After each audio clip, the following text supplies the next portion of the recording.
ಸಭೆಯಾಗಿ ನಾವು ಕೂಡಿ ಬರುವಾಗ ಮೊಬೈಲ್ ತೆಗೆದು ಮೊಬೈಲಲ್ಲಿ ವಾಕ್ಯ ಬೋಧನೆ ಮಾಡುವಂಥ ಸಮಯದಲ್ಲಿ ವಾಕ್ಯವನ್ನು ನೋಡ್ಕೊಳ್ಬೋದಾ ಅನ್ನೋದು ಪ್ರಶ್ನೆ. ಬೈಬಲ್ ಇಟ್ಕೊಂಡು ಅದನ್ನು ನೋಡ್ಕೊಳ್ಳುವಂಥದ್ದು ಸರಿಯಾಗಿರುತ್ತೆ. ಹಾಗೆ ಯಾವ ಕಾರಣಕ್ಕೆ ಮೊಬೈಲ್ ಇಟ್ಕೊಂಡು ಮೊಬೈಲಲ್ಲಿ ನಾವು ವಾಕ್ಯ ನೋಡ್ಕೊಳ್ತೀನಿ ಬೋಧನೆ ಮಾಡುವಾಗ ಅಂತ ಹೇಳೋದು ಸರಿ ಅಲ್ಲ, ಅದು ಮಾಡಬಾರ್ದು ಅಂತ ಯಾವ ಕಾರಣಕ್ಕೆ ಹೇಳಲಾಗುತ್ತೆ ಅಂತಂತಂದರೆ, ಒಂದು ಉದಾಹರಣೆಗೆ ನಿಮ್ಮ ಮೊಬೈಲ್ ಸ್ವಿಚ್ ಆಫ್ ಆಗ್ಬಿಟ್ಟು ಅಂದ್ಕೊಳ್ಳಿ, ಏನು ಮಾಡ್ತೀರಾ? ಬ್ಯಾಟ್ರಿ ಇಲ್ಲ, ನೀವು ಚಾರ್ಜಿಂಗ್ ಹಾಕೋದು ಮರ್ತೋಗ್ಬಿಟ್ರಿ, ಮೊಬೈಲ್ ತಗೊಂಡ್ಬಂದ್ಬಿಟ್ರಿ. ವಾಕ್ಯ ಬೋಧನೆ ಮಾಡೋ ಟೈಮ್ಗೆ ನಿಮ್ಮ ಮೊಬೈಲ್ ಚಾರ್ಜಿಂಗ್ ಫುಲ್ ಖಾಲಿ ಆಗ್ಬಿಟ್ಟು ಸ್ವಿಚ್ ಆಫ್ ಆಗ್ಬಿಟ್ಟು ಇವಾಗ ಎಲ್ಲಿ ವಾಕ್ಯ ನೋಡ್ಕೊಳ್ತೀರಾ? ಸರಿ ಹೋಗ್ಲಿ, ಬ್ಯಾಟ್ರಿ ಇದೆ, ನಿಮ್ಮ ಮೊಬೈಲೇ ಹ್ಯಾಂಗ್ ಆಗ್ಬಿಡ್ತು. ಎಲ್ಲ ಕರೆಕ್ಟಾಗಿತ್ತು, ವಾಕ್ಯ ಬೋಧನೆ ಮಾಡೋ ಟೈಮಲ್ಲಿ ವಾಕ್ಯ ತೆಗೆಯೋದ್ರೆ ಬರ್ತಾನೆ ಇಲ್ಲ, ಅದು ಹಂಗೆ ಸ್ಟ್ರಕ್ ಆಗಿಬಿಟ್ಟಿದೆ, ಹ್ಯಾಂಗ್ ಆಗ್ಬಿಟ್ಟಿದೆ. ಇವಾಗ ಏನು ಮಾಡ್ತೀರಾ? ಸರಿ ಹೋಗ್ಲಿ, ವಾಕ್ಯ ಬೋಧನೆ ಮಾಡೋ ಟೈಮಲ್ಲಿ ಮೊಬೈಲ್ ತೆಗೆದ್ರೆ ಮೊಬೈಲೇ ಕೆಳಗಡೆ ಬಿದ್ದೋಯ್ತು, ಬಿದ್ದು ಸ್ಕ್ರೀನ್ ಹೊಡೆದಾಯ್ತು. ಈಗ ನಾನು ಆಪ್ರೇಟ್ ಮಾಡಿದ್ರೆ ಕೆಲಸ ಮಾಡ್ತಾ ಇಲ್ಲ. ಇವಾಗ ಏನು ಮಾಡ್ತೀರಾ ವಾಕ್ಯ ಬೋಧನೆ ಮಾಡುವಾಗ? ಸರಿ ಆಯಿತು, ಒಂದು ವೇಳೆ ನೀವು ಸಭೆಗೆ ಬರುವಾಗ ನಿಮ್ಮ ಮೊಬೈಲೇ ಕಳೆದೋಯ್ತು, ಹೆಂಗೆ ತೆಗಿತೀರ ಸಭೆಯಲ್ಲಿ ವಾಕ್ಯನ? ಅವು ಕೆಲವರು ಅನಿಸ್ಬೋದು, ಇಲ್ಲ ನನ್ನ ಮೊಬೈಲ್ ಫುಲ್ ಚಾರ್ಜ್ ಮಾಡ್ಕೊಂಡು ಬಂದಿದ್ದೀನಿ, ಅದು ಹ್ಯಾಂಗೂ ಆಗಿಲ್ಲ, ಕೆಳಗಡೆ ಬಿದ್ದೋಗಿಲ್ಲ, ಕಳೆದೋಗಿಲ್ಲ, ನನ್ನ ಹತ್ರನೇ ಇದೆ, ನಾನು ವಾಕ್ಯ ನೋಡ್ಕೊಂಡು ಬರೋವಾಗ ಅಂತ ಕೆಲವ್ರಿಗೆ ಅನಿಸ್ಬೋದು. ಎಲ್ಲ ಕರೆಕ್ಟಾಗಿದ್ದರೂ ಕೂಡ ಮೊಬೈಲಲ್ಲಿ ಕೂತ್ಕೊಂಡು ವಾಕ್ಯ ಬೋಧನೆ ಮಾಡುವಾಗ ವಾಕ್ಯವನ್ನು ನೋಡಬಾರ್ದು. ಏನಕ್ಕೆ ನೋಡಬಾರ್ದು ಅಂತಂತಂದರೆ, ವಾಕ್ಯ ನೋಡೋಣ ಅಂತ ಮೊಬೈಲ್ ತೆಗಿತಾರ, ಮೊಬೈಲ್ ತೆಗಿಯೋಷ್ಟರಲ್ಲಿ ಏನಾಗುತ್ತೆ ಅಂತಂದರೆ ಒಂದು 4 ವಾಟ್ಸಪ್ ಮೆಸೇಜ್ ಬಂದಿರುತ್ತೆ. ಇವರು ವಾಕ್ಯ ನೋಡೋಣ ಅಂತ ತೆಗೆದುಬಿಟ್ಟು ಆಮೇಲೆ ಏನೋ ಮೆಸೇಜ್ ಬಂದೈತೆ ಅಂತ ವಾಟ್ಸಪ್ಪಲ್ಲಿ ಮೆಸೇಜ್ ನೋಡ್ತಾ ಇರ್ತಾರೆ, ಅದನ್ನು ಕೂತ್ಕೊಂಡು ಓದ್ತಾ ಇರ್ತಾರೆ. ಪಾಸ್ಟ್ ಏನು ಅನ್ಕೊಬೇಕು, ವಾಕ್ಯ ತೆಗೆದು ಓದ್ತಾ ಇದ್ದಾನೆ ಅನ್ಕೊಬೇಕು. ಇವ್ರೇನು ಓದ್ತಾ ಇರ್ತಾರೆ, ವಾಟ್ಸಪ್ಪಲ್ಲಿ ಯಾರೋ ಮೆಸೇಜ್ ಓದ್ತಾ ಇರ್ತಾರೆ. ಆಮೇಲಿಂದ ಒಂದು 2 ಮಿಸ್ ಕಾಲ್ ಬಂದಿರುತ್ತೆ. ಯಾರು ಮಿಸ್ ಕಾಲು, ಏನಕ್ಕಪ್ಪ ಇವ್ರು ಫೋನ್ ಮಾಡಿದ್ರು, ಏನು ವಿಷಯ ಇರ್ಬೋದು ಏನೋ ಅಂತ ಅದ್ರ ಬಗ್ಗೆ ಯೋಚನೆ ಮಾಡ್ತಾ ಇರ್ತಾರೆ. ಇಲ್ಲ ಒಂದು ಕಂಪ್ನಿಯಿಂದ ಏನೋ ಒಂದು ಇಮೇಲ್ ಬಂದಿರುತ್ತೆ, ಇಲ್ಲ ಫೇಸ್ಬುಕ್ಕಿಂದ ಏನೋ ಒಂದು ನೋಟಿಫಿಕೇಶನ್ ಬಂದಿರುತ್ತೆ, ಇನ್ಸ್ಟಾಗ್ರಾಮಿಂದ ಏನೋ ನೋಟಿಫಿಕೇಶನ್ ಬಂದಿರುತ್ತೆ, ಏನೋ ಒಂದು ಮೆಸೇಜ್ ಬಂದಿರುತ್ತೆ, ಏನೋ ಒಂದು ಬಂದಿರುತ್ತೆ. ಆಗ ವಾಕ್ಯ ಧ್ಯಾನ ಮಾಡೋಣ, ಎಲ್ಲ ಬೈಬಲ್ ತೆಗೀರಿ ಅಂತ ಹೇಳಿದಾಗ ಇವ್ರು ಮೊಬೈಲ್ ತೆಗೆದು ಇವರೆಲ್ಲ ಹೋಗ್ತಾರೆ ಅಂತಂದರೆ ಬೇರೆ ಕಡೆ ಹೋಗ್ಬಿಡ್ತಾರೆ. ಏನೋ ಮೆಸೇಜ್ ಬಂದಿದೆ, ಏನೋ ಫೋನ್ ಬಂದಿದೆ, ಏನೋ ಸಂದೇಶ ಬಂದಿದೆ, ಏನಿರ್ಬೋದು, ಏನು ವಿಷಯ ಎತ್ತ ಅಂತ ಬೇರೆ ಲೋಕಕ್ಕೆ ಹೋಗ್ಬಿಡ್ತಾರೆ. ಆಮೇಲೆ ಬೋಧಕರು ವಾಕ್ಯ ಬೋಧನೆ ಮಾಡ್ತಾ ಇರುವಾಗ ಇವ್ರೇನು ಅನ್ಕೊತಾ ಇರ್ತಾರೆ ಅಂತಂದರೆ, ಯಾರೋ ಅಕಸ್ಮಾತ್ ಇವ್ರಿಗೆ ತುಂಬ ಬೇಕಾಗಿರೋರು ಏನೋ ಫೋನ್ ಮಾಡಿ ಮಿಸ್ ಕಾಲ್ ಮಾಡಿದ್ದಾರೆ, ತೆಗೆದಿಲ್ಲ, ಆಮೇಲೆ ಒಂದು ಮೆಸೇಜ್ ಕಳಿಸ್ಬಿಟ್ಟಿದ್ದಾರೆ, ಏನಂತ ಅರ್ಜೆಂಟಾಗಿ ಕಾಲ್ ಮಾಡಿ ಅಂತ ಕಳಿಸ್ಬಿಟ್ಟಿದ್ರು ಅಂತ ಅಂದ್ಕೊಳ್ಳಿ. ಈಗ ಅವ್ರಿಗೆ ಫೋನ್ ಮಾಡೋಕ್ಕೆ ಸಭೆಯಲ್ಲಿ ಕೂತ್ಕೊಂಡು ವಾಕ್ಯ ಕೇಳೋದಕ್ಕೆ ಶುರು ಮಾಡಿದ್ದೀವಿ, ಮಧ್ಯದಲ್ಲಿ ಫೋನ್ ಮಾಡೋಕ್ಕಾಗಲ್ಲ, ಎಟ್ಟೋದ್ರೆ ಆಮೇಲೆ ಪಾಸ್ಟ್ ಏನು ಅಂದ್ಕೊಳ್ತಾರಂತ. ಅವಾಗ ಇವ್ರ ಗಮನ ಎಲ್ಲ ಏನಿರುತ್ತೆ, ಈ ಪಾಸ್ಟ್ರು ಯಾವಾಗ ವಾಕ್ಯ ಮುಗಿಸ್ತಾರೋ, ಏನೋ ತುಂಬ ಅರ್ಜೆಂಟ್ ಇದೆ ಫೋನ್ ಮಾಡಿ ಅಂತ ಹೇಳಿದ್ದಾರೆ, 3-4 ಮಿಸ್ ಕಾಲ್ ಕೊಟ್ಬಿಟ್ಟಿದ್ದಾರೆ, ಏನಾಗಿದೋ ಏನು ಕಥೆನೋ, ಅಯ್ಯೋ ಯಾವಾಗಪ್ಪ ಪಾಸ್ಟ್ರು ವಾಕ್ಯ ಮುಗಿಸ್ಬಿಡ್ತಾರೆ, ನಾನು ಬೇರೆ ಬಂದು ಮಧ್ಯದಲ್ಲಿ ಕುತ್ಕೊಂಡ್ಬಿಟ್ಟಿದ್ದೀನಿ, ಏನೋ ಅಲ್ಲಿ ಕೊನೆಯಲ್ಲಾದರೂ ಕೂತ್ಕೊಂಡಿದ್ರೆ ಹಂಗೆ ಎದ್ದೋಗ್ಬಿಡ್ಬೋದಾಗಿತ್ತು, ನಾನು ಬೇರೆ ಮಧ್ಯದಲ್ಲಿ ಕುತ್ಕೊಂಡ್ಬಿಟ್ಟಿದ್ದೀನಿ, ಮಧ್ಯದಲ್ಲೇ ಎದ್ದೋದು ಎಲ್ಲ ಏನು ಅನ್ಕೊತಾರೆ. ಅನೇಕರಿಗೆ ಕೊನೆಯಲ್ಲಿ ಕೂತ್ಕೊಳ್ಳೋದು ತುಂಬ ಇಷ್ಟ, ಯಾಕಂದರೆ ಬೇಕಾದ್ರೆ ಹಂಗೆ ಹೋಗ್ಬಿಡ್ಬೋದು. ಆಗ ಅಯ್ಯೋ ಈ ಪಾಸ್ಟ್ ಯಾವಾಗಪ್ಪ ವಾಕ್ಯ ಮುಗಿಸ್ತಾರೆ, ಏನೋ ಅರ್ಜೆಂಟ್ ಇದೆ ಅಂತ, ಏನು ಮಿಷನ್ ಏನೋ ಗೊತ್ತಿಲ್ಲ. ಆಗ ಇಷ್ಟೆಲ್ಲ ಸಮಸ್ಯೆ ಯಾಕೆ ಬಂತು? ಮೊಬೈಲ್ ತೆಗೆದಿದ್ದಕ್ಕೆ ಬಂತು. ಅದೇ ಏನಾದರೂ ಮೊಬೈಲ್ ಸುಮ್ಮನೆ ಜವಲ್ ಇಟ್ಕೊಂಡಿದ್ದು ಅದನ್ನ ತೆಗಿದ್ದೀರಾ, ವಾಕ್ಯ ಧ್ಯಾನ ಮಾಡೋಣ ಅನ್ನುವಾಗ ಹಿಂಗೆ ಬೈಬಲ್ ತೆಗೆದು ಹಿಂಗೆ ಓಪನ್ ಮಾಡಿದರೆ ನಿಮ್ಗೆ ಇಷ್ಟೆಲ್ಲ ಟೆನ್ಷನ್ ಬರುತ್ತಾ? ಬೈಬಲಲ್ಲಿ ಬ್ಯಾಟ್ರಿ ಖಾಲಿ ಆಗುತ್ತಾ? ಪುಸ್ತಕದಲ್ಲಿ ಹ್ಯಾಂಗ್ ಆಗುತ್ತಾ? ಪೇಜಿಂಗ್ ತಿರ್ಸ್ತಾನೆ ಇದ್ದೀನಿ ಬರ್ತಾನೆ ಇಲ್ಲ ಪೇಜು ಅಂತ ಆಗುತ್ತಾ? ಮೊಬೈಲ್ ಬಿದ್ದು ಹೊಡೆದೋಗೋ ಥರ ಬೈಬಲ್ ಬಿದ್ದು ಹೊಡೆದೋಗುತ್ತಾ? ಅದೇ ಥರ ನೀವು ಮೊಬೈಲ್ ತೆಗೆದಾಗ ವಾಟ್ಸಪ್ಪಿಂದ 4 ಮೆಸೇಜು, ಒಂದು 3-4 ಮಿಸ್ ಕಾಲು, ಇಮೇಲು, ಅದು ಇದು ಏನೇನೋ ಬಂದಿರುತ್ತೆ. ಅದನ್ನ ನೋಡಿ ನೀವು ಫುಲ್ ಟೆನ್ಷನ್ ಆಗ್ಬಿಡುತ್ತೆ. ಫುಲ್ ಟೆನ್ಷನ್ ಆದಮೇಲೆ ವಾಕ್ಯ ದಾನ ಕೇಳೋದಕ್ಕೆ ನಿಮ್ಮ ಮನಸ್ಸಿರುತ್ತಾ? ಫಸ್ಟು ಯಾವಾಗ ಸಭೆಯಿಂದ ಆಚೆ ಹೋಗ್ತೀನೋ, ಏನು ವಿಷಯನೋ ಎತ್ತೋ ಏನೋ ಅಂತ ಅವ್ರ ಮನಸ್ಥಿತಿನೇ ಬೇರೆ ಆಗ್ಬಿಡುತ್ತೆ. ಆದರೆ ವಾಕ್ಯ ತೆಗೆದಾಗ ನಿಮಗೆ ವಾಟ್ಸಪ್ ಮೆಸೇಜ್ಗಳು, 3-4 ಮಿಸ್ ಕಾಲು, ಯಾರೋ ಏನೋ ಅರ್ಜೆಂಟ್ ಫೋನ್ ಮಾಡು ಅಂತ ಕಳಿಸಿರೋದು, ಇವೆಲ್ಲ ಬೈಬಲಲ್ಲಿ ಕಾಣಿಸುತ್ತಾ? ಏನು ಕಾಣಿಸಲ್ಲ. ಆಗ ನೀವು ಮೊಬೈಲ್ನ ಸುಮ್ಮನೆ ಸೈಲೆಂಟ್ ಮಾಡಿಕೊಂಡು, ಇಲ್ಲಾಂದರೆ ಸ್ವಿಚ್ ಆಫ್ ಮಾಡಿಕೊಂಡು ಜೋಬಲ್ಲಿ ಇಟ್ಕೊಂಡು, ಇಲ್ಲ ಬ್ಯಾಗಲ್ಲಿ ಇಟ್ಕೊಂಡು ಸುಮ್ಮನೆ ಇದ್ದರೆ, ಬೈಬಲನ್ನು ಈ ಪುಸ್ತಕದಿಂದ ವಾಕ್ಯವನ್ನು ತೆರೆದು ವಾಕ್ಯವನ್ನು ಧ್ಯಾನ ಮಾಡೋದಕ್ಕೆ ನಿಮ್ಮನ್ನು ಒಪ್ಪಿಸ್ಕೊಟ್ಟಾಗ ನಿಮಗೆ ಯಾವ ಟೆನ್ಷನ್ ಇರೋದಿಲ್ಲ. ನಿಮಗೆ ಈ ಪುಸ್ತಕದಲ್ಲಿ ಕಾಣಿಸೋದು ದೇವ್ರ ವಾಕ್ಯ ಮಾತ್ರ, ಬೇರೆ ಏನೂ ಕಾಣಿಸಲ್ಲ. ಆದರೆ ನಾನು ಮೊಬೈಲಲ್ಲಿ ವಾಕ್ಯ ತೆಗೆದುಬಿಡ್ತೀನಿ, ನೋಡ್ಕೊಂಡ್ಬಿಡ್ತೀನಿ ಅಂತ ಅಂದ್ಬಿಟ್ಟು ತೆಗೆದ್ರೆ ನಿಮಗೆ ವಾಕ್ಯಕ್ಕಿಂತ ಮೊದಲೇ ಬೇರೆ ಬೇರೆ ಏನೋ ಕಾಣಿಸ್ಬಿಡುತ್ತೆ. ಆಗೇನಾಗುತ್ತೆ, ನಿಮ್ಮ ಮನಸ್ಥಿತಿ ಕೆಟ್ಟೋಗುತ್ತೆ. ಫಸ್ಟು ಇಲ್ಲಿಂದ ಆಚೆ ಹೋದರೆ ಸಾಕು, ಏನು ವಿಷಯನೋ ಏನೋ ಅನ್ನೋ ಥರ ಏನೇನೋ ಗೊಂದಲಗಳಿಗೆ ಒಳಗಾಗ್ಬಿಡುತ್ತೆ. ಅವ್ರ ವಾಕ್ಯವನ್ನು ಕೇಳೋದಕ್ಕೆ ಅವಕಾಶನೇ ಇರೋದಿಲ್ಲ. ಆ ರೀತಿಯಾಗಿ ಅದು ಆಗ್ಬಿಡುತ್ತೆ. ಆಗ ಸಭೆಯಲ್ಲಿ ಕೂಡಿ ಬರುವಾಗ ನಾನು ಮೊಬೈಲ್ ತಗೊಂಡು ಅದರಲ್ಲಿ ವಾಕ್ಯ ನೋಡ್ಕೊಂಡ್ಬಿಡ್ತೀನಿ, ವಾಕ್ಯ ಬೋಧನೆ ಮಾಡುವಾಗ ಅಂತ ಮಾಡಬಾರ್ದು. ಯಾಕೆ ಮಾಡಬಾರ್ದು? ಅದಕ್ಕೆ ಇಷ್ಟೆಲ್ಲ ಕಾರಣ ಇದೆ. ಮೊಬೈಲು ಬ್ಯಾಟ್ರಿ ಹೋಗ್ಬೋದು, ಒಡೆದು ಹೋಗ್ಬೋದು, ಏನು ಬೇಕಾದ್ರೂ ಆಗ್ಬೋದು. ಎಲ್ಲ ಚೆನ್ನಾಗಿದೆ ಅಂದ್ರೂ ಕೂಡ ವಾಟ್ಸಪ್ ಫೋನು ಮೆಸೇಜ್ಗಳು ಅದು ಇದೆಲ್ಲ ಬಂದು ನಮ್ಮನ್ನು ವಾಕ್ಯವನ್ನು ಕೇಳದ ಹಾಗೆ ನಮ್ಮ ಚಿಂತೆಯನ್ನು ಸಿದರಿಸ್ಬಿಡುತ್ತೆ. ಆದರೆ ಈ ಪುಸ್ತಕವನ್ನು ನಾವು ಕೈಯಲ್ಲಿ ಇಟ್ಕೊಂಡು ಕೂತ್ಕೊಂಡಾಗ ನಮಗೆ ಯಾವ ಸಂದೇಶ ಬರಲ್ಲ, ಯಾರು ಫೋನ್ ಮಾಡಿರೋದು ಗೊತ್ತಾಗಲ್ಲ, ಏನು ವಿಷಯನೂ ನಮಗೆ ಗೊತ್ತಾಗೋದಿಲ್ಲ. ನಾನು ದೇವರ ವಾಕ್ಯ ಇಷ್ಟು ಮಾತ್ರನೇ ಗೊತ್ತಿರುತ್ತೆ. ಅಲ್ಲೇಲೂಯ್ಯ. ಅದರಿಂದನೇ ಸಭೆಯಲ್ಲಿ ಏನು ಮಾಡಬಾರ್ದು, ಮೊಬೈಲ್ ಇಟ್ಕೊಂಡು ನನ್ನ ವಾಕ್ಯ ನೋಡ್ಕೊಂಡ್ಬಿಡ್ತೀನಿ ಅಂತ ಮಾಡಬಾರ್ದು. ತಪ್ಪದೆ ಎಲ್ಲರೂ ಸಹ ಪುಸ್ತಕವನ್ನು ತರಬೇಕು, ನಿಮ್ಮ ಮೊಬೈಲ್ನ ಸೈಲೆಂಟ್ ಮಾಡಬೇಕು, ಇಲ್ಲ ಸ್ವಿಚ್ ಆಫ್ ಮಾಡಿ ನಿಮ್ಮ ಜಾಬಲ್ಲೋ ಬ್ಯಾಗಲ್ಲೋ ಹಾಕಿರಬೇಕು. ಅದಕ್ಕೆ ನಾವು ಗಮನವಾಗಿ ಇರಬೇಕು. ಮತ್ತು ಇನ್ನು ಕೆಲವರು ಏನು ಮಾಡ್ತಾರೆ ಅಂತಂದರೆ ಟ್ಯಾಬ್ ತಂದುಬಿಡ್ತಾರೆ. ಟ್ಯಾಬ್ ಅಂದರೆ ಗೊತ್ತಾ ನಿಮಗೆ, ಇಷ್ಟಪ್ಪ ಇರುತ್ತೆ, ಸ್ಲೇಟ್ ಥರ ಇರುತ್ತೆ, ಅದನ್ನು ತಂದುಬಿಡ್ತಾರೆ. ಅದರಲ್ಲಿ ತಂದು ವಾಕ್ಯ ನೋಡ್ಕೊಳ್ತಾ ಇರ್ತಾರೆ. ಈ ಟ್ಯಾಬ್ ಆಗಿರಲಿ ಮೊಬೈಲ್ ಆಗಿರಲಿ ಎಲ್ಲ ಒಂದೇ ವಿಷಯನೇ. ಮೊಬೈಲಲ್ಲಿ ಏನಾಗುತ್ತೋ ಅದೆಲ್ಲ ಕೂಡ ಟ್ಯಾಬಲ್ಲೂ ಕೂಡ ಆಗೋದಕ್ಕೆ ಅವಕಾಶ ಇರುತ್ತೆ. ಅದರಿಂದ ಟ್ಯಾಬ್ ತಂದುಬಿಡೋದಾಗಿರಲಿ, ಮೊಬೈಲ್ ತಂದುಬಿಡೋದಾಗಿರಲಿ, ಅದರಲ್ಲಿ ವಾಕ್ಯ ನೋಡ್ಕೊಳ್ತೀವಿ ಅನ್ನೋದಾಗಿರಲಿ, ಅದನ್ನೆಲ್ಲ ಮಾಡಬಾರ್ದು. ಸುಮ್ಮನೆ ಎಲ್ಲರೂ ಏನು ಮಾಡಬೇಕಂತಂದರೆ ಈ ಪುಸ್ತಕವನ್ನು ತಂದು ಪುಸ್ತಕದಿಂದ ದೇವರ ವಾಕ್ಯವನ್ನು ನಾವು ಗಮನಿಸುವಂಥವர்களಾಗಿ ಇರಬೇಕು. ಅಲ್ಲೇಲೂಯ್ಯ. ಮತ್ತು ಇದರಲ್ಲಿ ಇದೊಂದು ಸಮಸ್ಯೆ ಅಲ್ಲ, ಇನ್ನೊಂದು ಮುಖ್ಯವಾದ ಸಮಸ್ಯೆ ಇದೆ. ಮೊಬೈಲಲ್ಲಿ ವಾಕ್ಯವನ್ನು ನೋಡ್ಕೊತೀನಿ ಅಂತ ನೋಡ್ಕೊಳ್ಳೋದ್ರಿಂದ ಇನ್ನೊಂದು ಮುಖ್ಯವಾದ ಸಮಸ್ಯೆ ಇದೆ. ಏನು ಸಮಸ್ಯೆ ಅಂತಂತಂದರೆ, ಉದಾಹರಣೆಗೆ ಇಬ್ಬರು ಪಕ್ಕದಲ್ಲಿ ಕೂತಿದ್ದಾರೆ ವಿಶ್ವಾಸಿಲ್ಲ ಅಂತ ಅಂದ್ಕೊಳ್ಳಿ. ಈ ಕಡೆ ಕೂತಿರೋನು ಪಾಪ ಸ್ವಲ್ಪ ಬಡವ. ಅವನ ಹತ್ರ ಹೆಂಗಿರುತ್ತೆ, ಯಾವುದೋ ಒಂದು ಹಳೆಯ ಫೋನು, ಯಾವುದೋ ಹಳೆ ಕಾಲದೊಂದು ತುಂಬ ಕಡಿಮೆ ಬೆಲೆಯ ಸಾಧನವಾದ ಯಾವುದೋ ಒಂದು ಫೋನ್ ಇರುತ್ತೆ. ಆ ಫೋನ್ ತೆಗೆದುಬಿಟ್ಟು ಆ ಫೋನಲ್ಲೇ ಅವನು ವಾಕ್ಯ ನೋಡ್ತಾ ಇದ್ದಾನೆ ಅಂತ ಅಂದ್ಕೊಳ್ಳೋಣ. ಇವಾಗ ಆ ವ್ಯಕ್ತಿ ಪಕ್ಕದಲ್ಲಿ ಇನ್ನೊಬ್ಬ ಶ್ರೀಮಂತ ಇರ್ತಾನೆ, ತುಂಬ ದುಡ್ಡಿರೋನು, ಸಾಹುಕಾರ ಚೆನ್ನಾಗಿರ್ತಾನೆ. ಅವನು ಮೊಬೈಲ್ ತೆಗಿತಾನೆ, ಅವನು ತೆಗೆದು ವಾಕ್ಯ ಮೊಬೈಲಲ್ಲಿ ನೋಡೋಣ ಅಂತ ನೋಡ್ತಾ ಇರ್ತಾನೆ. ಇವಾಗ ಅವನ ಮೊಬೈಲ್ ಹೆಂಗಿರುತ್ತೆ, ಅವನ ಮೊಬೈಲು 70,000 80,000 ಲಕ್ಷ ರೂಪಾಯಿ ಗಂಟ ಇರುತ್ತೆ. ಅದು ತುಂಬ ಕಾಸ್ಟ್ಲಿ ಮೊಬೈಲು, ನೋಡೋದಕ್ಕೆ ಏನಪ್ಪ ಹಂಗಿದೆ ಮೊಬೈಲು ಅಂತ ಅನಿಸ್ತಾ ಇರುತ್ತೆ. ಇವಾಗ ಇವರಿಬ್ಬರು ಪಕ್ಕದಲ್ಲಿ ಕೂತ್ಕೊಂಡು ವಾಕ್ಯ ನೋಡೋಣ ಅಂತ ಅಂದ್ಬಿಟ್ಟು ಸಭೆಯಲ್ಲಿ ಕೂತ್ಕೊಂಡು ವಾಕ್ಯ ನೋಡ್ತಾ ಇದ್ದಾರೆ. ಈಗ ಈ ಬಡವನಿಗೆ ದುಡ್ಡು ತುಂಬ ಕಡಿಮೆ ಇದ್ದು ಕಷ್ಟದಲ್ಲಿರೋಂಥ ಒಂದು ಬಡ ವಿಶ್ವಾಸಿಗೆ ಯಾವುದೋ ಒಂದು ಹಳೇ ಫೋನು, ತುಂಬ ಕಡಿಮೆ ಬೆಲೆದು ಒಂದು ಫೋನ್ ತೆಗೆದು ಅದ್ರಲ್ಲಿ ವಾಕ್ಯ ನೋಡ್ತಾ ಇದ್ರೆ, ಇನ್ನು ಪಕ್ಕದಲ್ಲಿ ಇನ್ನೊಬ್ಬ ದೊಡ್ಡ ಮೊಬೈಲ್ ತೆಗೆದುಬಿಟ್ಟು ಶ್ರೀಮಂತಂದು ಮೊಬೈಲ್ ತೆಗೆದು ಅವ್ನು ನೋಡ್ತಾ ಇದ್ರೆ ಈ ಬಡವನಿಗೆ ಏನು ಅನಿಸುತ್ತೆ? ಸಾಮಾನ್ಯವಾಗಿ ಪಕ್ಕದಲ್ಲಿ ಕೂತಿದ್ರೆ ನಮ್ಮ ಮೊಬೈಲ್ ನಮಗೆ, ಅವ್ರ ಮೊಬೈಲ್ ಕೂಡ ನಮಗೆ ಕಾಣಿಸುತ್ತೆ, ಒಬ್ಬರನ್ನೊಬ್ಬರು ನಾವು ನೋಡ್ತೀವಿ. ಆಗ ಬಡವನಿಗೆ ಏನು ಅನಿಸುತ್ತೆ? ತುಂಬ ನಾಚಿಕೆ ಆಗುತ್ತೆ. ಅಯ್ಯೋ, ಇವನ ಹತ್ರ ಎಷ್ಟು ದೊಡ್ಡ ಮೊಬೈಲ್ ಇದೆ, ಎಷ್ಟೊಂದು ಕಾಸ್ಟ್ಲಿ ಮೊಬೈಲ್ ಇದೆ, ಆಪಲ್ ಇದೆ, ನನ್ನ ಹತ್ರ ಏನಿದೆ ಯಾವುದೋ ಹಳೆಯ ಕಾಲದ ಚೀಪ್ ಮೊಬೈಲು. ಅವ್ನು ನನ್ನ ನೋಡಿದ್ರೆ ಏನು ಅನ್ಕೊತಾನೆ, ಏನು ಇಂಥ ಹಳೆ ಕಾಲದ ಮೊಬೈಲ್ ಇಟ್ಕೊಂಡವ್ ನೀನು ಅಂತ ಅನ್ಕೊತಾನೇನೋ ಅಂತ ಇವನಿಗೆ ಮನಸ್ಸಿನಲ್ಲಿ ನಾಚಿಕೆ ಆಗುತ್ತೆ. ಅವ್ನು ನಂತರ ಇಂಥ ಮೊಬೈಲ್ ಇದೆ ಅಂತ ತೋರಿಸ್ಕೊಳ್ಳೋದಕ್ಕೆ ಅವನಿಗೆ ಬೇಜಾರಾಗುತ್ತೆ. ಇನ್ನೊಂದು ಕಡೆ ಶ್ರೀಮಂತ ದುಡ್ಡಿರೋನು ಏನು ಅನ್ಕೊಳ್ತಾನೆ, ಅವ್ನ ಮೊಬೈಲ್ ತೆಗೆದುಬಿಟ್ಟು ಅವ್ನ ಪಕ್ಕದಲ್ಲಿ ಇನ್ನೊಬ್ಬ ನೋಡ, ಅವ್ನ ಮೊಬೈಲ್ ನೋಡಿ ಹೆಂಗಿದೆ, ನನ್ನ ಮೊಬೈಲ್ ನೋಡಿ ಹೆಂಗಿದೆ ಅಂತ ಬೇಕಾದ್ರೆ ಇನ್ನೊಂದು ಸ್ವಲ್ಪ ಆ ಕಡೆ ತಿರ್ಸ್ತಾ ಇರ್ತಾನೆ, ಅವನ ಹತ್ರಕ್ಕೆ ಹೋಗ್ಲಿ, ಅವ್ನು ನೋಡಲಿ ಅಂತ ಅಂದ್ಬಿಟ್ಟು. ಆಗ ಬಡವ ಮೊಬೈಲ್ ತೆಗೆದು ಓಕೆ ನೋಡ್ಬಿಟ್ಟು ನನ್ನ ಹತ್ರ ಇಂಥ ಮೊಬೈಲ್ ಇದೆ ಅಂತ ಬೇಜಾರು ಮಾಡ್ಕೊಳ್ತಾ ಇರ್ತಾನೆ. ಶ್ರೀಮಂತ ಅವನ ಹತ್ರ ಇರುವಂಥ ಬೆಲೆ ಬಾಳುವಂಥ ಮೊಬೈಲ್ ತೆಗೆದುಬಿಟ್ಟು ನನ್ನ ಹತ್ರ ನೋಡಿ ಎಂಥ ಮೊಬೈಲ್ ಇದೆ ಅಂತ ಅವನು ಅನ್ಕೊಳ್ತಾ ಇರ್ತಾನೆ. ಆದರೆ ಅದೆರಡರಲ್ಲಿರುವಂಥ ವಾಕ್ಯ ಒಂದೇ.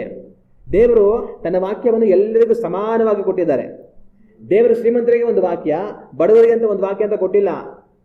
ನೀನು ಕೋಟಿ ಕೋಟಿ ಇರುವಂಥ ಶ್ರೀಮಂತನಾದರೂ ಊಟ ಮಾಡೋದಕ್ಕೆ ಊಟ ಅಲ್ದಿರಂಥ ಕಡು ಬಡವನಾಗಿದ್ರು ದೇವರ ವಾಕ್ಯ ಎಲ್ಲರಿಗೂ ಒಂದೇ. ಹಲ್ಲೆಲೂಯಾ. ದೇವರು ಒಂದೇ ವಾಕ್ಯವನ್ನು ನಮ್ಮೆಲ್ಲರಿಗೂ ಕೊಟ್ಟಿದ್ದಾರೆ.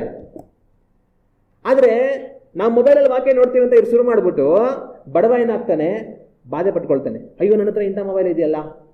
ಶ್ರೀಮಂತ ಏನು ಮಾಡ್ತಾನೆ, ನನ್ನ ಹತ್ರ ನೋಡಿ ಎಂಥ ಮೊಬೈಲ್ ಇದೆ ಅಂತ ಅವನು ಹೆಮ್ಮೆ ಪಟ್ಕೊಳ್ತಾನೆ. ಆದರೆ ಎಲ್ಲರ ಹತ್ರ ಈ ಪುಸ್ತಕ ಹತ್ರ ಏನು ಮಾಡ್ತಾರೆ, ಎಲ್ರಿಗೂ ದೇವರೇ ಸ್ತೋತ್ರ ಅಂತ ಸುಮ್ಮನೆ ಇರ್ತಾರೆ. ಶ್ರೀಮಂತ ಬಡವನ ವ್ಯತ್ಯಾಸ ಇರೋದಿಲ್ಲ.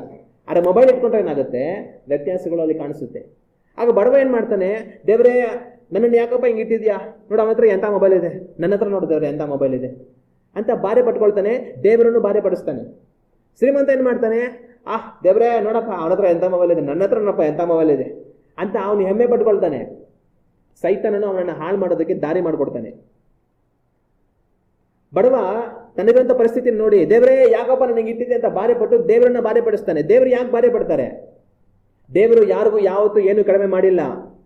ಯಾರಿಗೆ ಏನು ಬೇಕೋ ಅದನ್ನು ದೇವರು ಅವರ ಅಗತ್ಯಗಳಿಗೆ ತಕ್ಕ ಹಾಕಿ ಕೊಡ್ತಾರೆ. ಹಲ್ಲೆಲೂಯಾ. ಒಂದು ವೇಳೆ ನಾನು ಬಡವನಾಗಿಯೇ ಇರ್ಬೋದು ಲೋಕದ ದೃಷ್ಟಿಯಲ್ಲಿ, ದೇವರ ದೃಷ್ಟಿಯಲ್ಲಿ ನಾನು ಬಡವನಲ್ಲ. ನನಗೆ ಬೇಕಾಗೋದನ್ನು ದೇವರು ಕೊಟ್ಟಿದ್ದಾರೆ. ಹಲ್ಲೆಲೂಯಾ. ಆಗ ಒಂದು ವೇಳೆ ಒಂದು ವ್ಯಕ್ತಿ ಲೋಕದ ದೃಷ್ಟಿಯಲ್ಲಿ ಬಡವನಾಗಿದ್ದಾನೆ ಅಂತಂದ್ರೂ ಕೂಡ ಅವನು ದೇವರ ದೃಷ್ಟಿಯಲ್ಲಿ ಬಡವನಲ್ಲ. ಅವನಿಗೆ ಬೇಕಾಗಿರೋದನ್ನ ದೇವರು ಅನುದಿವಸವೂ ಒದಗಿಸಿ ಕೊಡ್ತಾರೆ. ಆಗ ಅವನೇನು ಮಾಡಬೇಕು, ದೇವರೇ ನೀನು ನನಗೆ ಬೇಕಾಗಿರೋದನ್ನ ಒದಗಿಸಿಕೊಟ್ಟು ನನ್ನ ಪೋಷಿಸ್ತಾ ಇದೆಯಾ, ಸಾಕಿ ಸಲಹಿದೆಯಾ, ದೇವರೇ ನಿಮಗೆ ಸ್ತೋತ್ರ ಅಂತ ದೇವರಲ್ಲಿ ಸಂತೋಷ ಪಡುವಂಥ ಮನಸ್ಥಿತಿ ಅವನಿಗೆ ಇರಬೇಕು. ಆದರೆ ಅವನು ಪಕ್ಕದಲ್ಲಿರುವಂಥ ಮೊಬೈಲ್ ನೋಡ್ಬಿಟ್ಟು ದೇವ್ರನ್ನ ಏನು ಮಾಡ್ತಾ ಇದ್ದಾನೆ, ಬಾರಿಸ್ತಾ ಇದ್ದಾನೆ, ದೇವರೇ ನನ್ನ ಯಾಕಪ್ಪ ಹಿಂಗೆ ಇಟ್ಟಿದ್ದ ನೀನು ಅಂತ ಅಂದ್ಬಿಟ್ಟು. ಆದರೆ ಇಬ್ಬರ ಕೈಯಲ್ಲಿ ಸುಮ್ಮನೆ ಪುಸ್ತಕ ಇದ್ದಿದ್ರೆ ಏನಾಗಿರೋದು, ಇಬ್ಬರ ಭಾವನೆಯಲ್ಲಿ ವ್ಯತ್ಯಾಸ ಇರಲಿಲ್ಲ. ನಾನು ಒಂದೇ ಅವನು ಒಂದೇ, ದೇವರೇ ಸ್ತೋತ್ರ ಅಂತನ್ನೋರು. ಆದರೆ ಮೊಬೈಲಲ್ಲಿ ನೋಡ್ತೀವಿ ಅಂತ ಅವ್ರು ವಾಕ್ಯ ನೋಡಿ ಶುರು ಮಾಡಿ ಇವನು ಬಡವ ಅನ್ನೋ ಬಾಧೆ ಇವನಿಗೆ, ಅವನು ಶ್ರೀಮಂತ ಅನ್ನೋ ಅಂತ ಅಹಂ ಅವನಿಗೆ. ಇದರಿಂದ ಏನಾಗ್ತಾ ಇದೆ, ಸಭೆ ಕೆಟ್ಟೋಗ್ತಾ ಇದೆ. ಮತ್ತು ಈ ಕಡೆ ಈ ಒಂದು ಶ್ರೀಮಂತ ಏನು ಮಾಡ್ಕೊಳ್ತಾನೆ, ನನ್ನ ಹತ್ರ ಎಷ್ಟು ಎಂಥ ಮೊಬೈಲ್ ಇದೆ ಅಂತ ಹೆಮ್ಮೆ ಪಟ್ಕೊಂಡು ಸೈತಾನನು ಅವನನ್ನು ವಂಚಿಸಿ ನಾನೊಬ್ಬ ಶ್ರೀಮಂತ ಅನ್ನೋಂಥ ಗರ್ವ ಅವನಲ್ಲಿ ಬಂದು ನಾಳೆ ಅವನ ಹಾಳಾಗಿ ಹೋಗೋದಕ್ಕೆ ಅವನು ಅವಕಾಶ ಕೊಟ್ಬಿಡ್ತಾನೆ. ಆದರೆ ಬಡವ ಏನು ಮಾಡಬೇಕು, ಬಡವನಾಗಿರುವಂಥವನು ದೇವರೇ ನನ್ನ ಅಗತ್ಯಗಳನ್ನು ಸಂಧಿಸೋದಕ್ಕೆ ನೀನು ಶಕ್ತನು, ಇದುವರೆಗೂ ನನ್ನನ್ನು ನಡೆಸ್ತಿದೆಯಾ ಸ್ವಾಮಿ, ಇನ್ನು ಮುಂದೆ ನಡೆಸ್ತೀಯಾ, ದೇವರೇ ನನಗೆ ಸ್ತೋತ್ರ, ನೀನು ನನ್ನನ್ನು ಯಾವತ್ತೂ ಬಿಟ್ಟು ಬಿಡೋದಿಲ್ಲ ಅಂತ ದೇವರನ್ನು ಸ್ತುತಿಸುವಂಥವನಾಗಿರ್ಬೇಕು. ಶ್ರೀಮಂತ ಏನು ಮಾಡಬೇಕು, ದೇವರೇ ನನ್ನ ಹತ್ರ ಏನು ಬೇಕಾದ್ರೂ ಇರ್ಬೋದು, ಆದರೆ ಎಲ್ಲ ನಿನ್ನ ಕೃಪೆಯೇ, ನೀನು ನನ್ನನ್ನು ಈ ಸ್ಥಾನದಲ್ಲಿ ಇಟ್ಟಿದ್ದೆ, ನನಗೆ ಸ್ತೋತ್ರ ಅಂತ ದೇವರನ್ನು ಮಹಿಮೆ ಪಡಿಸಿ ದೇವರ ಅವನಿಗೆ ಕೊಟ್ಟಿರೋದ್ರಲ್ಲಿ ಅವನು ಏನು ಮಾಡಬೇಕು ಅನ್ನೋದನ್ನು ತಿಳ್ಕೊಂಡು ಅದನ್ನು ಮಾಡುವಂಥವನಾಗಿರಬೇಕು. ಶ್ರೀಮಂತರು ಏನು ಮಾಡಬೇಕು, ಶ್ರೀಮಂತರು ಉದಾರವಾಗಿ ದಾನ ಧರ್ಮಗಳನ್ನು ಮಾಡಿ ದೇವರ ಸೇವೆಗೋಸ್ಕರವಾಗಿ, ಕಷ್ಟದಲ್ಲಿರುವಂಥವ್ರಿಗೋಸ್ಕರವಾಗಿ ಅವರು ಸಹಾಯ ಮಾಡುವಂಥವರಾಗಿರಬೇಕು, ದೇವರ ನಾಮವನ್ನು ಮಹಿಮೆ ಪಡಿಸುವಂಥವರಾಗಿರಬೇಕು. ಆಗ ಅದನ್ನು ಮಾಡುವುದರಲ್ಲಿ ಅವನ ಗಮನವಾಗಿರಬೇಕು. ದೇವರನ್ನ ಅಗತ್ಯಗಳನ್ನು ಸಂಧಿಸ್ತಾರೆ, ದೇವರೇ ನಿಮಗೆ ಸ್ತೋತ್ರ ಅಂತ ದೇವರನ್ನು ಮಹಿಮೆ ಪಡಿಸೋದಲ್ಲಿ ಬಡವನ ಗಮನವಾಗಿರಬೇಕು. ಆದರೆ ಇದು ಪುಸ್ತಕವನ್ನು ಕೈಯಲ್ಲಿ ಹಿಡಿದಿರುವಾಗ ಸಾಧ್ಯ. ಮೊಬೈಲನ್ನು ಕೈಯಲ್ಲಿ ಹಿಡ್ಕೊಳ್ಳುವಾಗ ಏನಾಗುತ್ತೆ, ಬಡವ ಶ್ರೀಮಂತನ ವ್ಯತ್ಯಾಸಗಳು ಬಂದು ಅವರು ಸಭೆ ಕೆಟ್ಟು ಹೋಗೋದಕ್ಕೆ, ದಾರಿ ತಪ್ಪಿ ಹೋಗೋದಕ್ಕೆ ಅವಕಾಶ ಆಗುತ್ತೆ. ಆಗ ಯಾಕೆ ಮೊಬೈಲ್ ತಗೊಂಡು ಇಟ್ಕೊಂಡು ನಾವು ವಾಕ್ಯ ನೋಡ್ಕೊಳ್ತೀವಿ ಅಂತ ನೋಡ್ಕೊಳ್ಬಾರ್ದು ಅಂತಂದರೆ, ಇಂಥ ಸಮಸ್ಯೆಗಳು ಸಭೆಗಳಲ್ಲಿ ಬರಬಾರದು.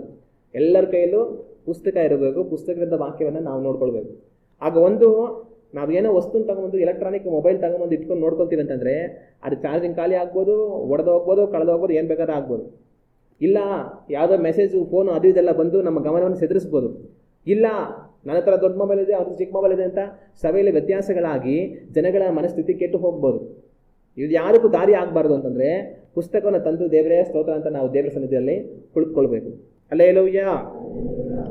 ಆಗ ಅದಕ್ಕೆ ನಾವು ಗಮನವಾಗಿರಬೇಕು. ಇನ್ನೂ ಕೆಲವರು ಏನು ಮಾಡ್ತಾರೆ ಅಂತಂತಂದರೆ,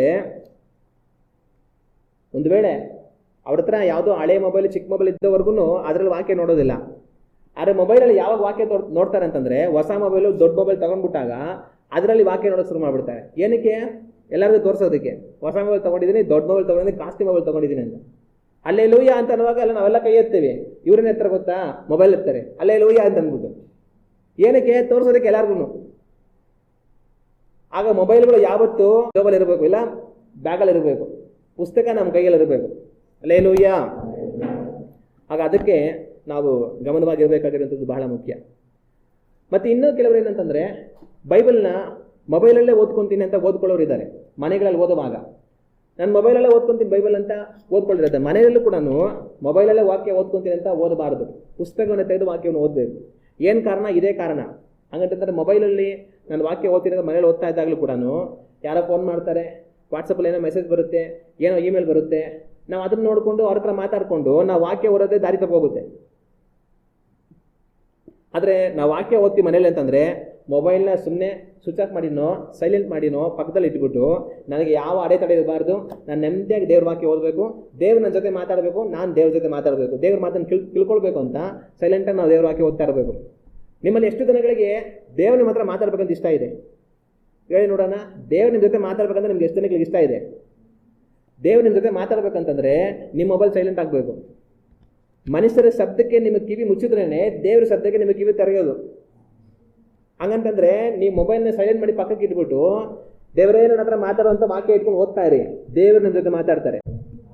ಇಲ್ಲ ಮೊಬೈಲೇ ತಗೊಂಡು ಮೊಬೈಲಲ್ಲಿ ನಾನು ವಾಕ್ಯ ಓದ್ಬಿಡ್ತೀನಿ ಅಂತಂದ್ರೆ ಬಂದು ಬೇರೆಯವ್ರು ಮಾತಾಡ್ತಾ ಇರ್ತಾರೆ, ವಾಟ್ಸಪ್ ಮುಖಾಂತರ ಮಾತಾಡ್ತಾ ಇರ್ತಾರೆ, ಫೋನ್ ಮುಖಾಂತರ ಮಾತಾಡ್ತಾ ಇರ್ತಾರೆ, ಮೆಸೇಜ್ ಮುಖಾಂತರ ಮಾತಾಡ್ತಾ ಇರ್ತಾರೆ. ಸೈತಾನ ಏನು ಮಾಡ್ತಾರೆ, ಎಲ್ಲ ಕಡೆ ದಾಳಿ ಮಾಡಿಸ್ತಾನೆ, ನಿನ್ನ ವಾಕ್ಯ ಓದಕ್ಕೆ ಬಿಡಬಾರ್ದು ಅಂತ. ನೀವು ಅದನ್ನು ಬಂದ್ ಮಾಡಿ ಪಕ್ಕಕ್ಕೆ ಇಟ್ಬಿಟ್ಟು ದೇವರೇನ ಹತ್ರ ಮಾತಾಡೋಂಥ ಪುಸ್ತಕದಲ್ಲಿ ವಾಕ್ಯವನ್ನು ಓದಬೇಕು. ಆಗ ಯಾವುದೇ ಅಡೆತಡೆ ಇರೋದಿಲ್ಲ, ದೇವ್ರ ನನ್ನ ಜೊತೆ ಮಾತಾಡ್ತಾರೆ. ಹಲ್ಲೆಲೂಯಾ. ಆಗ ಅದಕ್ಕೆ ನಾವು ಗಮನವಾಗಿ ಇರಬೇಕು. ನಾವು ಸಭೆಯಲ್ಲಾದರೂ ಸರಿ, ಮನೆಯಲ್ಲಾದರೂ ಸರಿ, ವಾಕ್ಯವನ್ನು ಪುಸ್ತಕದಿಂದ ನಾವು ಗಮನಿಸುವಂಥವರಾಗಿ ಇರಬೇಕು. ಹಂಗಂದ್ರೆ ಮೊಬೈಲಲ್ಲಿ ಬೈಬಲ್ನ ಇಟ್ಕೊಳ್ಳೇಬಾರ್ದ, ಮೊಬೈಲಲ್ಲಿ ವಾಕ್ಯವನ್ನು ನೋಡಲೇಬಾರ್ದ? ನೋಡಬಹುದು. ಅದು ಯಾವಾಗ ಅಂತಂತಂದರೆ ಎಲ್ಲೋ ಕೆಲಸದ ಮೇಲೆ ಆಸೆ ಹೋಗಿರ್ತೀವಿ, ಯಾರನ್ನ ಭೇಟಿ ಮಾಡೋಕೆ ಹೋಗಿರ್ತೀವಿ, ಆದರೆ ಅವ್ರ ಸಮಯಕ್ಕೆ ಸರಿಯಾಗಿ ಬಂದಿಲ್ಲ, ಒಂದು ಅರ್ಧ ಗಂಟೆ ಕಾಯಿರಿ ಅಂತ ಹೇಳಿದ್ದಾರೆ, ನಮಗೆ ಬಿಡುವಾಗಿರುತ್ತೆ. ಆ ಸಮಯದಲ್ಲಿ ಏನು ಮಾಡ್ಬೋದು?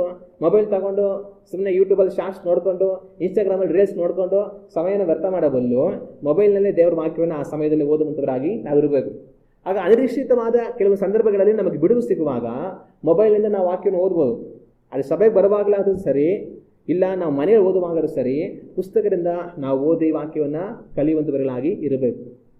ಅದು ನಮಗೆ ತುಂಬ ಪ್ರಯೋಜನವಾಗಿರುತ್ತೆ. ಮತ್ತು ಇನ್ನೊಂದು ವಿಷಯ, ಮುಖ್ಯವಾದ ವಿಷಯ ಏನಂತಂದರೆ, ಇದು ಕೇವಲ ವಿಶ್ವಾಸಿಗಳಿಗೆ ಮಾತ್ರ ಅಲ್ಲ, ಇದು ಸೇವಕರಿಗೂ ಸಹ ಅನ್ವಯಿಸುತ್ತೆ. ಈ ಒಂದು ಹೊಸ ಕಾಲದ ಉಪದೇಶಗಳನ್ನ ನೀವು ನೋಡಿರ್ಬೋದು. ಅವ್ರು ಬಂದು ಹೆಂಗೆ ಪ್ರಸಂಗ ಮಾಡ್ತಾರೆ ಅಂತಂದರೆ, ಬರುವಾಗ ಒಂದು ಲ್ಯಾಪ್ಟಾಪ್ ತಂದುಬಿಡ್ತಾರೆ.